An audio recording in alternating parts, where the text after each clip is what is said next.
The future looks bright for a first few round draft picks for the Angels in the MLB Draft. We like who they selected. We're going to talk about who it is and why those picks matter for the immediate future. It's time to get locked on with Mike and Jon, and this is Locked On Angels.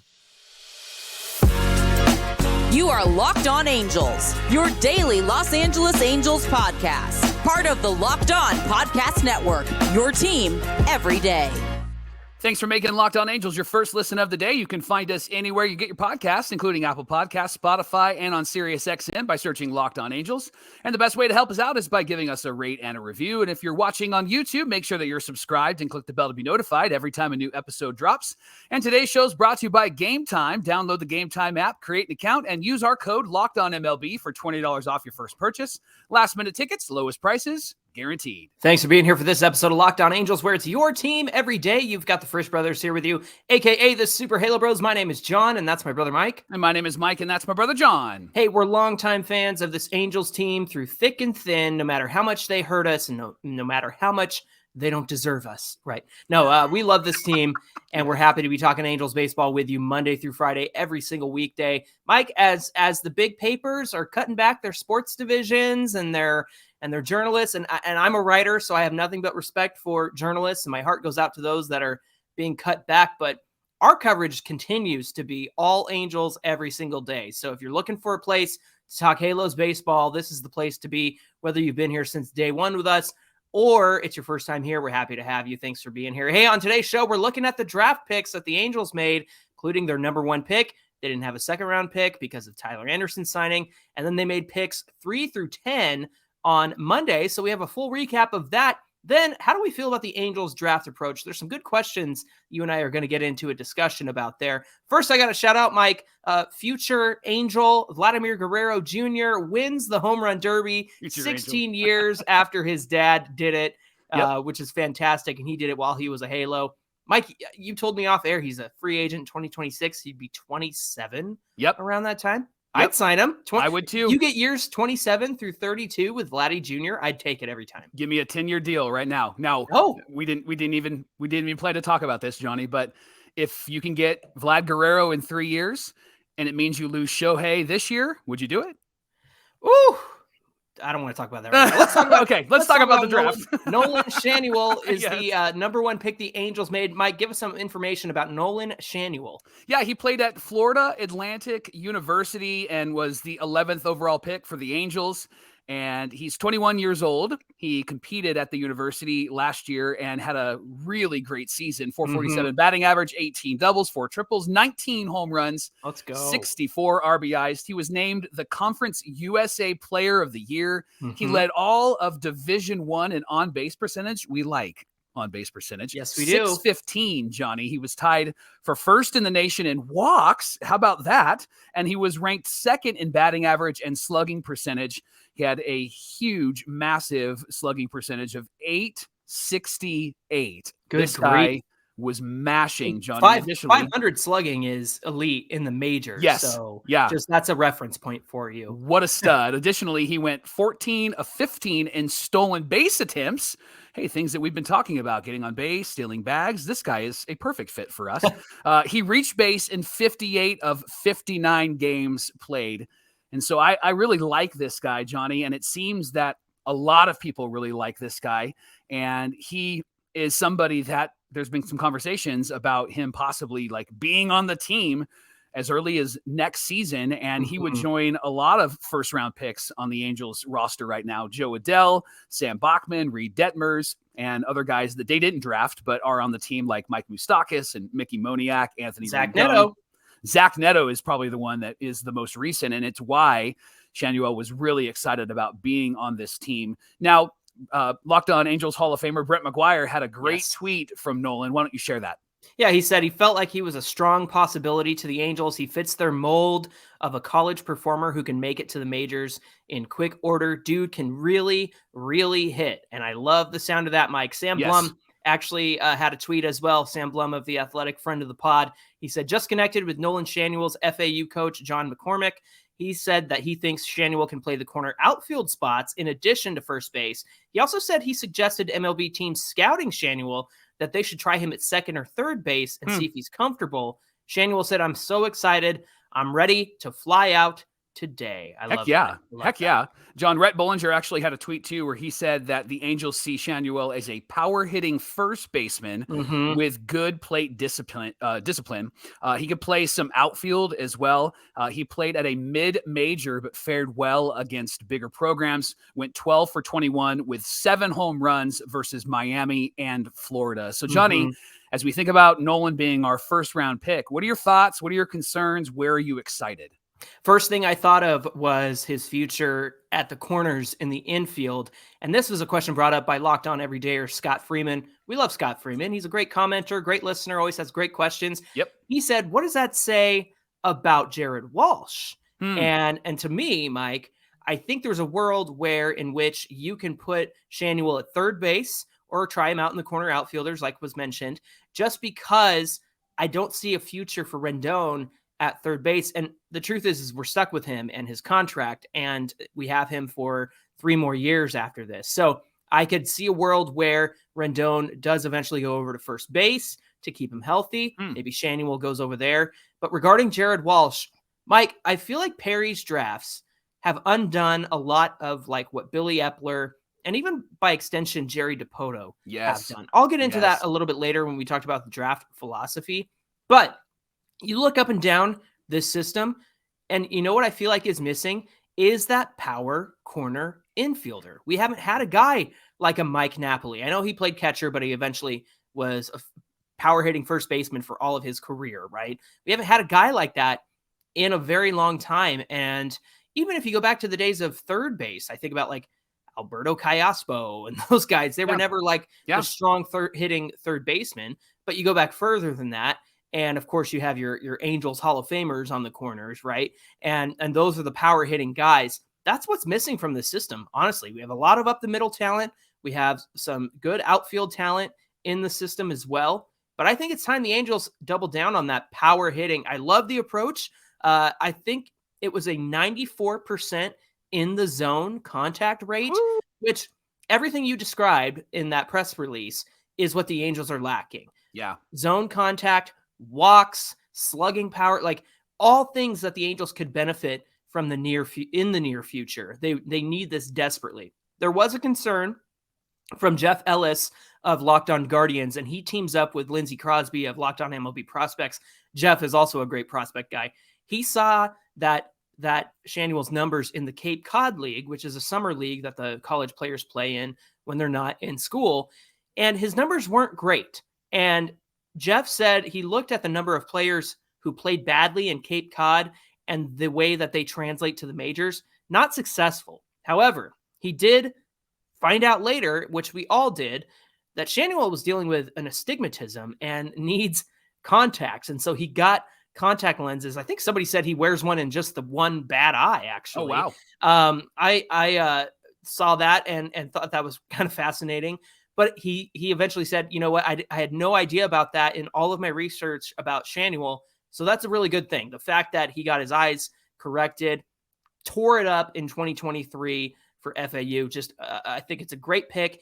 I think we really needed that power hitting corner infielder. What do you think? Yeah, I the reason why they look at the Cape Cod League too is that it's a wooden bat league. Yes, right? that's huge. So that's why they really pay attention to it, because obviously wooden bats in Major League Baseball and everywhere else in college ball, it's metal bats. Can you imagine metal bats in the home run derby? Julio Rodriguez would have 96 home runs in the first round.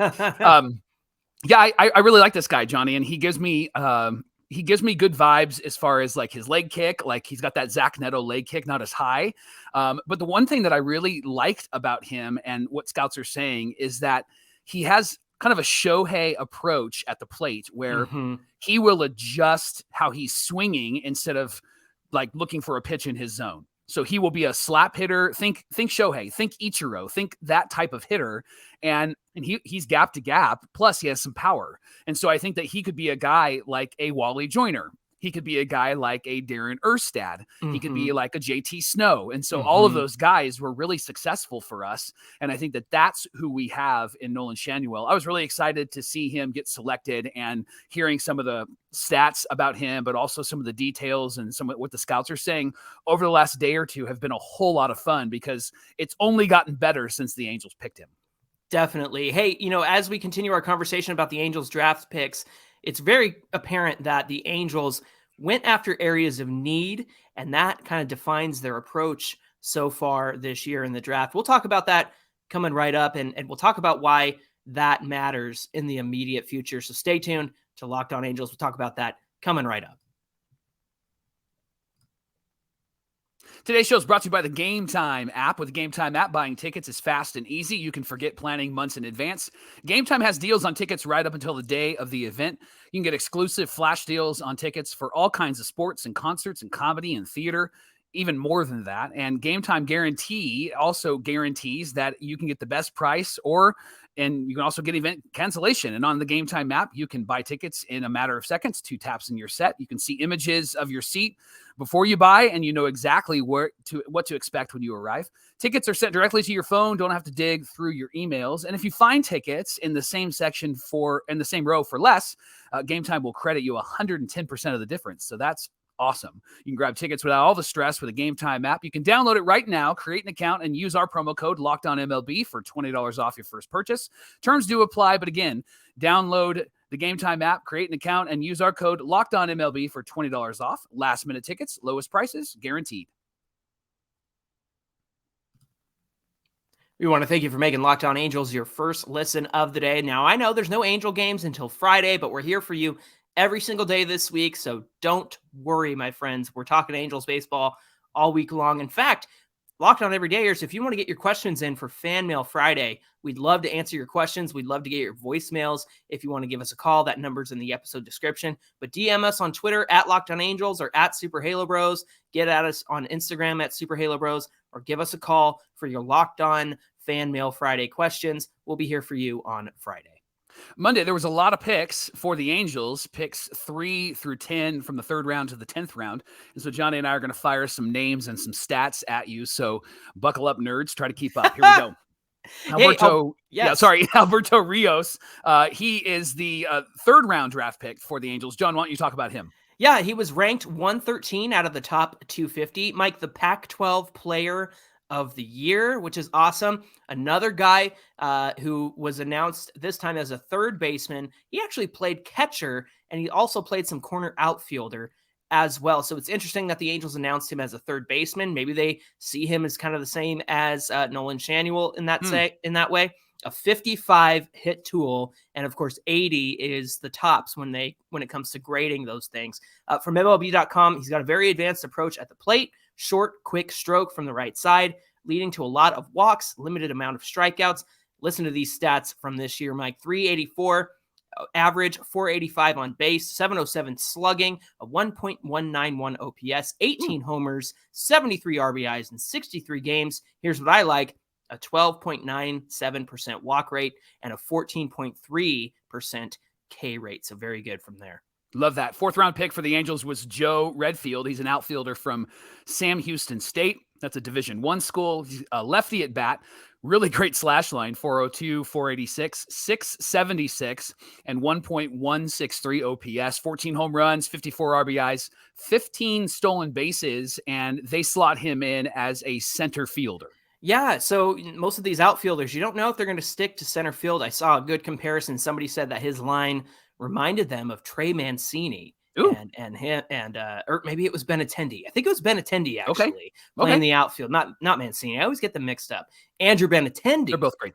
Is a good comp. Yeah. Hey, 5th round pick was the first pitcher the Angels took in the draft. This is Chris Clark. He's a right-handed pitcher, more of a power arm, someone who could actually be in the bullpen very quickly. He tops out at 97, and he's got a slider that they're actually morphing into a cutter. So it's probably got that high velocity slider action on it, which actually makes it more of a cut fastball instead. So a bullpen pick for sure. Chris Clark. That sounds like a baseball name. I like that. Heck yeah. 6th round pick was Camden Minnesee. He is ranked 160 in the top 250. He's got a 60 fastball and a 60 slider. So remember, that's really, really good.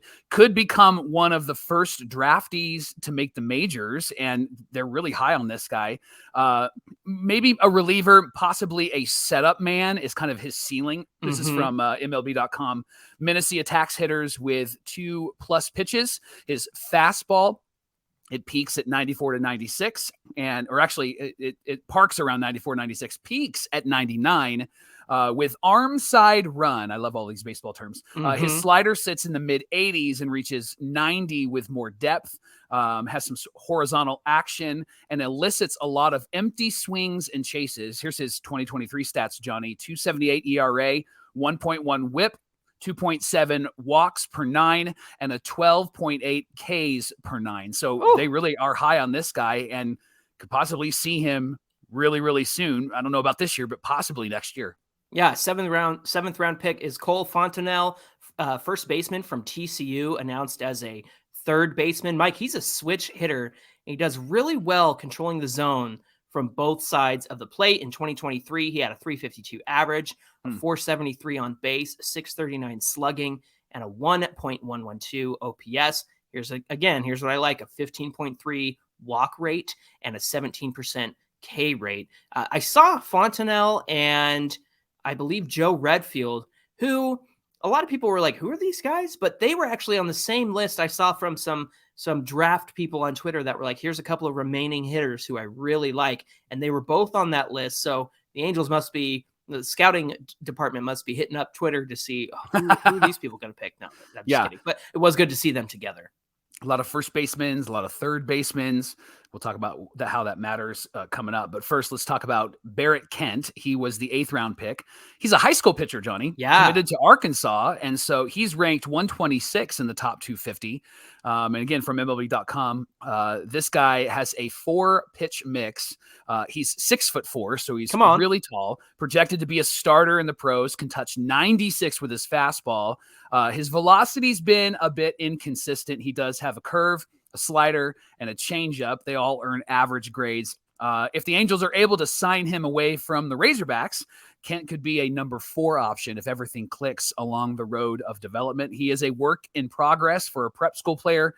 They believe he'll take some time to develop in the system. He was their 8th round pick. Yeah, high school guys are going to take some time to cook in the minor leagues, but it was cool to see the Angels go out and get somebody from high school that they want to invest their time and their money in. Hey, 9th round pick is Chase Gockel. He's a college arm. He was a reliever, struck out 57 across 32 innings, Mike, which is a 16 Ks per 9. You got to love that. A 2.25 ERA and a 1 whip. 1 exactly on the whip there. Good for him. And 10th round pick, final pick on Monday, was Chris Barraza. He has some arm issues in 2022. He's got some velocity in his fastball. He's in the mid 90s this past season, struck out 39 batters in 29 innings. In a recent showcase event for draft prospects, he did top out at 97 miles an hour, another arm for the bullpen. Johnny, out of these selections, 3 through 10, is there a name, and I know that we've just kind of read over their stats briefly, but is there a name, is there a player that you're like, that guy's intriguing? Yeah, it was it was Joe Redfield. Just the fact that he seemed to be kind of under the radar, and I'm always intrigued at guys who can stick at a position. Like we talk about shortstops, guys get drafted as shortstops all the time, but scouts often go, well, he's probably better at second. Yeah, he's probably better at third base. Zach Neto is a guy who likely sticks at shortstop, or at least was projected to likely stick at shortstop. And we saw the results of that. He came up to the majors, phenomenal shortstop. So Joe Redfield, for me, sticking as a center fielder, really intriguing to me. How about you? Any names? Barrett Kent, Johnny, high school pitcher. And I know he's committed to Arkansas, and let's see if the Angels can snatch him away. But the fact that he's ranked 126 in the top 250 and he's a 6'4" starter, I really like that. He's young. Angels can have an opportunity to develop him. I'm intrigued by that young man. Locked On Angels is brought to you by BetterHelp. It's so easy to get caught up in what everyone else needs from you and never taking a moment to think about what you need from yourself. And we spend a lot of our time giving and giving and giving, and that can leave us feeling stretched, thin, and burned out. And that's why therapy is really helpful. It can give you the tools to find more balance in your life and keep supporting those around you without leaving yourself behind. So why not give online therapy a try at betterhelp.com/lockedonmlb. BetterHelp connects you with a licensed therapist who can take you on a journey of self-discovery from wherever you are. And it's also really helpful learning positive coping skills, setting boundaries, empowering you to be the best version of yourself. And it isn't just for those who've experienced trauma. It's for everybody. If you're thinking about starting therapy, why don't you try BetterHelp? Give them a shot. They're really great. It's entirely online, designed to be convenient, flexible, and suited to your schedule. All you got to do is fill out a brief questionnaire to get matched with a licensed therapist. And if you don't like the therapist, guess what? You can switch at any time for no additional charge. So discover your potential with BetterHelp. Visit betterhelp.com/lockedonmlb. And when you do actually go to that website, you can get 10% off your first month, courtesy of the Locked On MLB Network. That's BetterHelp, HELP.com/lockedonmlb.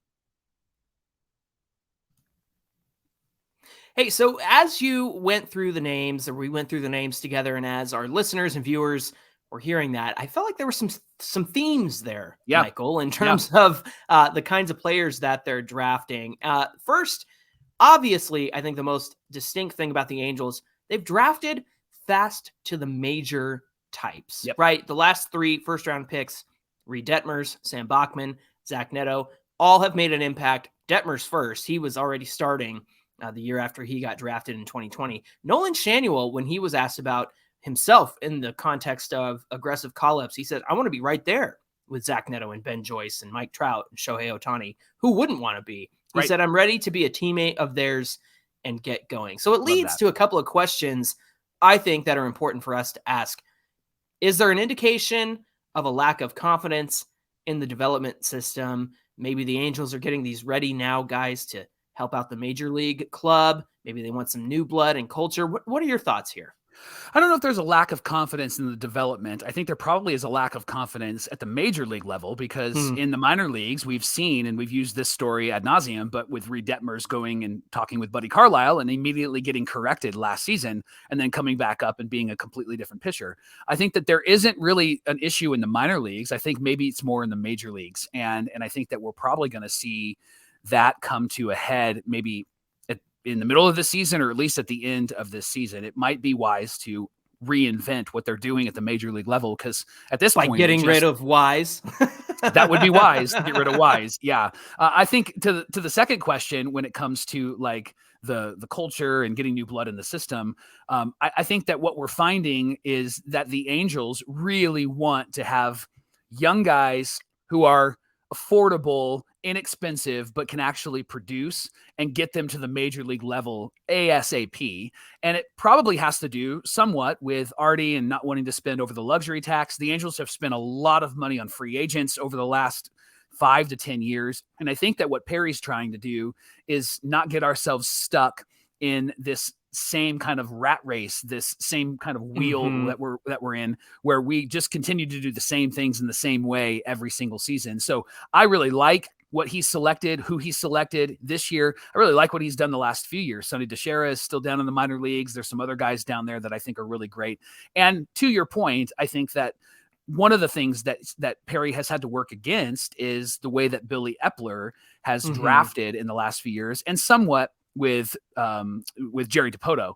And so I think that what he's doing is he's really putting his fingerprints all over this organization. And quite frankly, I love the fast to the majors approach, especially if they're going to come up and they're going to perform like Bachman and Joyce and Zach Neto. And if they stay healthy, that would be even better. And so I'm really excited about the names that we've selected. And I would love to see Schanuel up sooner rather than later. And quite frankly, it'd be better to see him over Walsh if Walsh just isn't going to perform. And so getting these young guys up, letting them go at it, bring a lot of positive energy, bring a lot of excitement, change the culture, let's win. That's all the things that I'd love to see as a fan. What are your thoughts?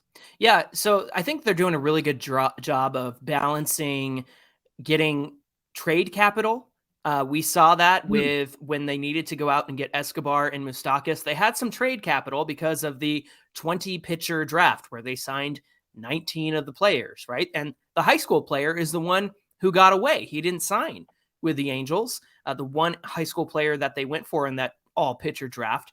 And that's another part of the equation is they're going after these college ready guys because number one, they're spreading out their draft pool money. They're kind of getting guys who they can sign for under the required amount or the slot amount, I should say, not required, but the slot amount. So every draft pick has a number attached to it with a price, basically. They're getting a lot of guys who are college level ready now guys because they're almost more sure than anything else because they're not committing to a college somewhere. These high school guys have to make a big life decision of, do I want to go right to the majors or do I want to go to college and play ball and get my degree and that sort of thing? And that's why high school players need more slot money. That's why they're throwing more money at high schoolers, especially those preparatory school guys, because you need to convince them that you want to be part of this team rather than go off to college. So the way that they're spreading their draft pool money, which is about $8.3 million the Angels had this year to use, they are using that money wisely to get college guys to sign, and they can throw a little bit more at high school guys who have competition in the college system where these colleges want to recruit them and get them to their school. The other side of that is, you mentioned it, I think it's a lot of fixing Billy Epler and Jerry DiPoto's mistakes. Mostly Epler, obviously. DiPoto quit on the team. But you haven't seen a lot of good results from the Epler years. And so I think to correct that, to overcorrect it almost, is to sign guys that you can count on to be ready next year, in 2 years, 3 years, because the guys from the last, 6-7 years before Perry Minasian have not panned out all that much. No. And we see kind of flashes in the pan, like David Fletcher had one really great year and also a great half a season in 2020 because it was 60 games. Jared Walsh, an all-star in 2021. Now, I know he's going through his neurological stuff and dealing with the shoulder issue and all of that. So I don't want to throw any shade at him. But as far as we've seen, it's really one productive all-star year. He was great in 2020 when he kind of arrived. But I think that Perry Minasian is trying to get this system back to where it needs to be and have a lot of ready now talent who can make an impact with the Angels, or they can use this trade capital in other situations where, hey, we need to go get ourselves this kind of player like they did with Escobar, like they did with Moustakas. And so that way they have guys that they can shop around that are going to make a meaningful impact in somebody else's system soon enough. So again, I think that signing these college-ready players, it's a guaranteed commitment from these players, right? Because the next step is the majors. So I think that's a big part of it. Again, I think it's correcting the last decade of bad signings, bad draftings, all of that from previous GMs. I think Perry Minasian's doing a phenomenal job.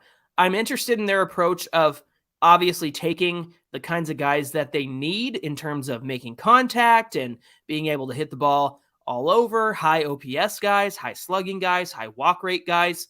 And the bullpen part intrigues me as well. Look at all the bullpen arms that they signed, or that they drafted, I should say, because that's another area of need for the future. And the best bullpen pieces always come out of the minor leagues. It's always guys you don't know until you know them, right? You think of Felix Bautista, who's closing for the Baltimore Orioles. The Baltimore Orioles is trying to save time. He's tearing it up, man. And it's always those kinds of guys that just come out of nowhere and really make an impact in your bullpen.